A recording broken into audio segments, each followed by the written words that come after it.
everybody, and welcome.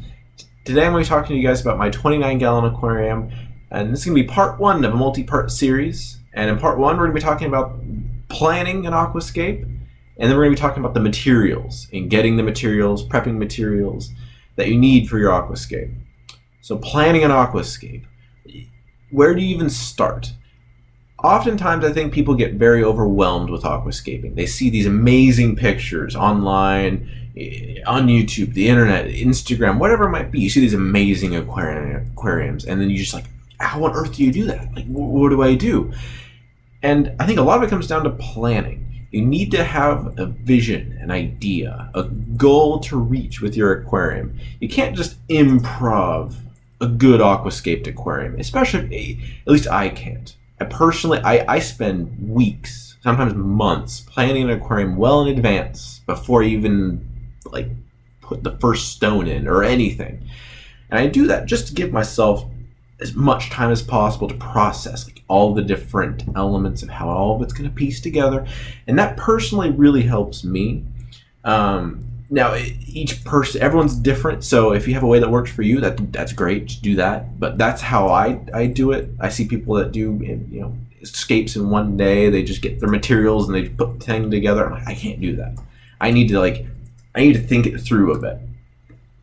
So how do you do that? Well, what do you think through? What do you need to plan? And for me, I always start with the aquarium. Okay, how big of an aquarium can I have? Where's the aquarium going to go? Where the aquarium goes is probably the most important aspect, in my opinion, because that determines where you look at the aquarium from, how you look at the aquarium, and what do you want the aquarium to look like? What kind of feeling, what kind of style do you want? And so, for example, this is my 9-gallon betta tank, right? And this is sitting right next to my desk, and I'm here a lot. So I want a tank that draws the fish in towards me, right? I'm going to be looking at it from this spot. So I want to have the aquarium set up so it looks really good from this angle. And you can kind of apply this to all of your aquariums, right?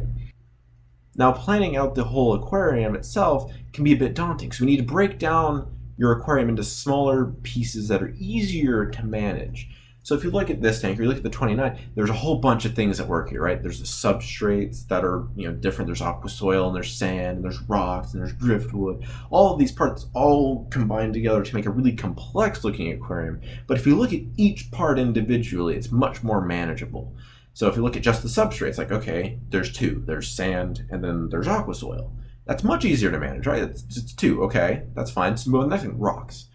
Rocks I like to think of as their own thing. Usually rocks are kind of the next step in the process. At least that's what I usually end up doing for my aquariums. I find that works well. I like to put the driftwood on top of the rocks. So usually I do rock, or so usually I will think of the substrate, think of rocks, then think of driftwood. You can also think of it in terms of focal points. So this is something I did with the 29, is I thought of it in terms of focal points. I want the driftwood to be a big focal point. There's a big pile of driftwood. So when it came time to planning the aquascape, I planned around the driftwood. So I was like, okay, I want a big pile of driftwood. I also knew that I wanted the two different types of substrate. And that's something I'll get a bit more into the substrate when I talk about selecting fish. But usually I'll take fish into consideration. So I'll be like, okay, what are the fish like? And then I'll plan that into my aquascape. So there's all these different elements, and I like to think of all these different elements and think of how each one can influence the aquascape and create a really complex, really interesting look. And that's what I tried to do here. And I'll talk a bit more about this in part two when I talk about the actual aquascape, but it's just something to keep in mind now when you're planning, so that when you're getting your materials, you know what to get.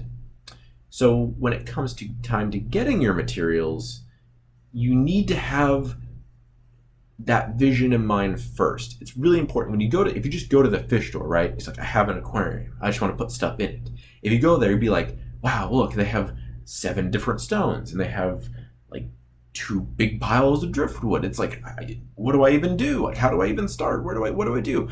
Having a plan going into it really helps you make that selection, but also helps keep the price lower, because then you'll have a budget. Be like, okay, I know, so with the 29, I need a bunch of driftwood.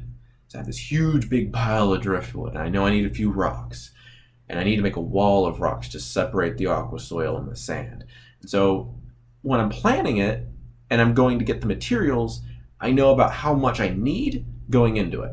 So it's not going to the pet store like, oh, these 3 rocks look really cool. It's like, okay, I know I need way more than 3 rocks. I need like 7 rocks. And that means I need cheaper rocks because I need to keep the budget down.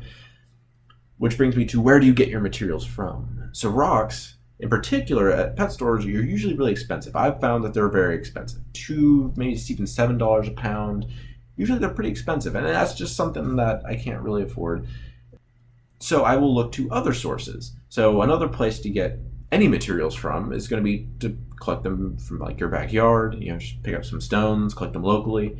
But the one place I get most of my rocks from is landscape supply stores, or pretty much anywhere with open pallets of rocks. Usually I find them at kind of like landscape stores.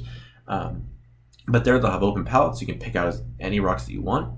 What's really nice is that then you usually get multiple sizes, usually have multiple types too, but I'll plan out ahead that, okay, I get this big rock, I can smash it with a hammer, and I can get smaller rocks.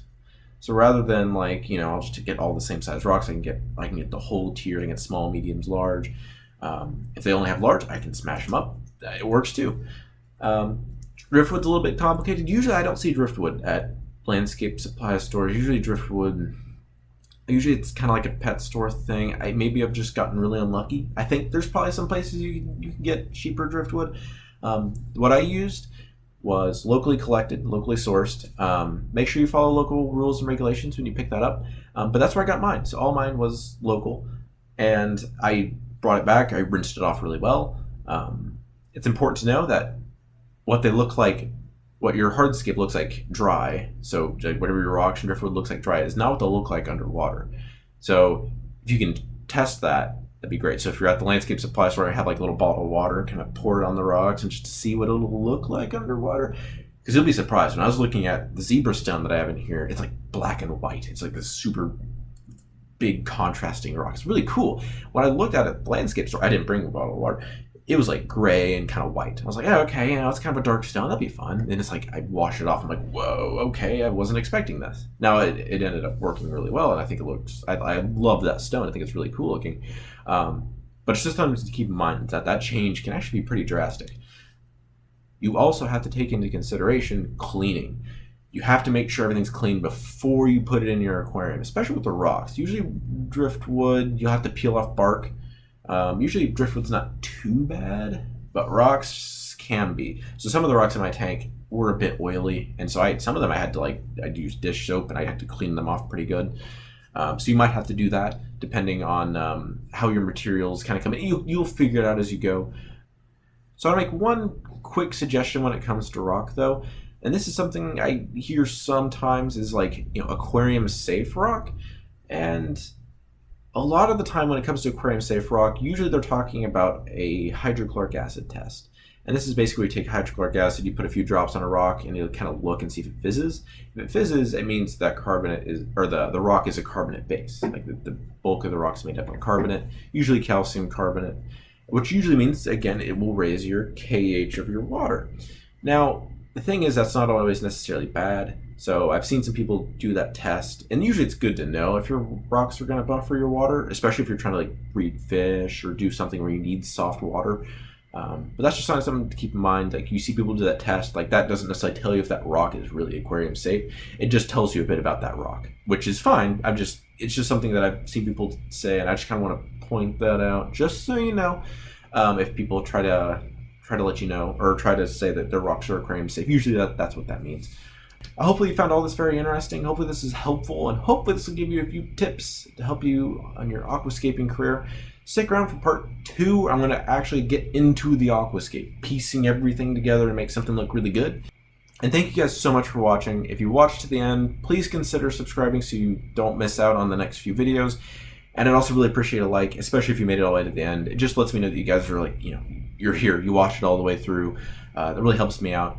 And I'll see you guys in the next video.